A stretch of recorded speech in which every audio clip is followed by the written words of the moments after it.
কাজ চলছে।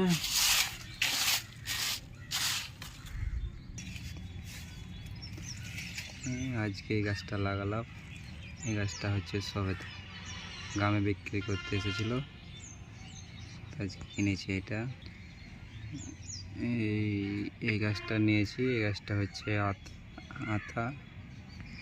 আর আরেকটা নিয়েছি আমের, এটা 12 মেশা আম, মুকুল ধরে আছে। আর এই দেখো আঙ্গুরের গাছ, এটা হচ্ছে কাগজি লেবু, এটা হচ্ছে মৌসুমি, এটা আম, এই রঙ্গলি ফুল।